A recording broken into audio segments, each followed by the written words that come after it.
ओम श्री भगवत वासुदेवाय नमः। राधे राधे, जय श्री कृष्णा। आपके अपने YouTube चैनल में प्रेम भक्ति में तहे दिल से स्वागत है। चलिए आज हम सुनेंगे निर्जला एकादशी व्रत की कथा। तो चलिए कथा को शुरू करते हैं। भीमसेन व्यास जी कहने लगे कि हे पितामह, भ्राता युधिष्ठिर, माता कुंती, द्रौपदी, अर्जुन, नकुल और सहदेव आदि सब एकादशी का व्रत करने को कहते हैं, परंतु महाराज मैं उनसे कहता हूँ कि भाई मैं भगवान की शक्ति पूजा आदि तो कर सकता हूँ, दान भी कर सकता हूँ, परंतु भोजन के बिना नहीं रह सकता। इस पर व्यास जी कहने लगे कि हे भीमसेन, यदि तुम नरक को बुरा और स्वर्ग को अच्छा समझते हो तो इस प्रतिमास दोनों एकादशियों को अन्न मत खाया करो। भीम कहने लगे कि हे पितामह, मैं तो पहले ही कह चुका हूँ कि मैं भूख सहन नहीं कर सकता। यदि वर्ष भर में कोई एक ही व्रत हो तो मैं रख सकता हूँ, क्योंकि मेरे पेट में वृक नाम वाली अग्नि है जो भोजन के बिना नहीं रह सकती। भोजन करने से वह शांत रहती है, इसीलिए मैं पूरा उपवास तो क्या एक समय भी बिना भोजन के नहीं रह सकता। मेरे लिए उपवास रखना बहुत कठिन है, अतः आप मुझसे कोई ऐसा व्रत बताइए जो वर्ष में केवल एक बार ही करना पड़े और मुझे स्वर्ग की प्राप्ति हो जाए। श्री व्यास जी कहने लगे कि हे पुत्र, बड़े बड़े ऋषियों ने बहुत शास्त्र आदि बनाए हैं जिसमें बिना धन के थोड़ा परिश्रम से ही स्वर्ग की प्राप्ति हो सकती है। इसी प्रकार शास्त्रों में दोनों पक्षों की एकादशी का व्रत मुक्ति के लिए कहा गया है।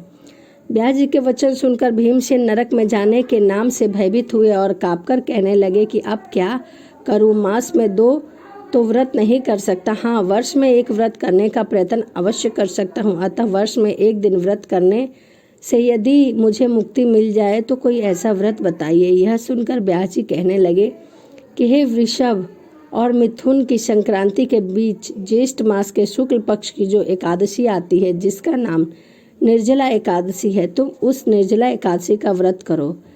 इस एकादशी के व्रत में स्नान और आचमन के सिवा जल वर्जित है। आचमन में 6 मासे से अधिक जल नहीं होना चाहिए, अन्यथा वह मद्यपान से सदृढ़ हो जाता है। इस प्रकार दिन भर भोजन नहीं करना चाहिए, क्योंकि भोजन करने से व्रत नष्ट हो जाता है। यदि एकादशी को सूर्य उदय से लेकर द्वादशी के सूर्य उदय तक जल ग्रहण न करे तो उसे सारी एकादशियों के व्रत का फल प्राप्त होता है। द्वादशी को सूर्य उदय से पहले उठकर स्नान आदि से निवृत्त होकर ब्राह्मणों को दान आदि करना चाहिए। इसके पश्चात भूखे को भोजन कराना चाहिए, ब्राह्मणों को भी भोजन कराना चाहिए, उसके बाद स्वयं भोजन करना चाहिए। इसका फल पूरे 1 वर्ष की संपूर्ण एकादशियों के बराबर होता है। व्यास जी कहने लगे कि हे भीमसेन, यह मुझको स्वयं भगवान ने बताया है। इस एकादशी का पुण्य समस्त तीर्थों और दानों से अधिक है। केवल एक दिन मनुष्य निर्जल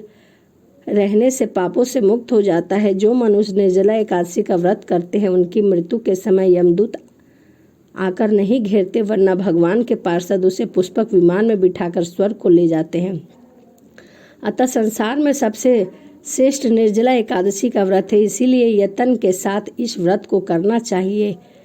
उस दिन ओम नमो भगवत वासुदेवाय मंत्र का उच्चारण करना चाहिए और गौदान अवश्य करना चाहिए। इस प्रकार व्यास जी की आज्ञा अनुसार भीमसेन ने इस व्रत को किया।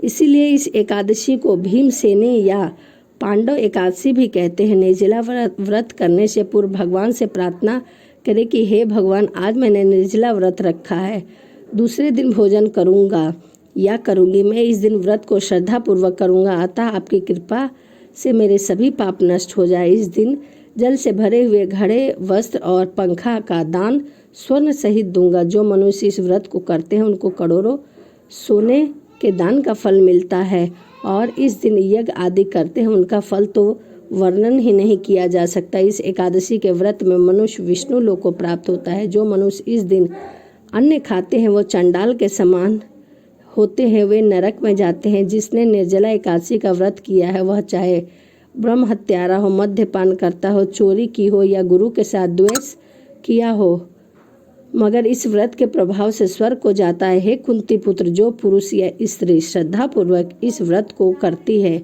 उन्हें अग्रलिखित कर्म करने चाहिए। प्रथम भगवान का पूजन, फिर गौदान, ब्राह्मणों का मिष्ठान दक्षिणा देना और जल से भरे हुए कलश का दान अवश्य करना चाहिए। निर्जला के दिन अन्य वस्त्र, उपहार यानी कि जूता, चप्पल, छाता, घड़ा, जल, शक्कर का दान हमें अवश्य करना चाहिए। जो मनुष्य भक्तिपूर्वक इस कथा को पढ़ते हैं, सुनते हैं और दूसरे को सुनाते हैं तथा दान देते हैं, वह स्वर्ग की प्राप्ति हो जाती है उनकी। तो यह निर्जला एकादशी की कथा थी। तो निर्जला एकादशी इस वर्ष 31 मई 2023 को है, दिन बुधवार। तो आप भी निर्जला एकादशी की व्रत रखें। यदि आप व्रत नहीं रख सकते हैं तो दान अवश्य करें, ब्राह्मण को भोजन करवाएं और कथा का श्रवण जरूर करें। तो चलिए इसी के साथ मिलते हैं अगले वीडियो में। राधे राधे, जय श्रीमन नारायण, हरे कृष्णा।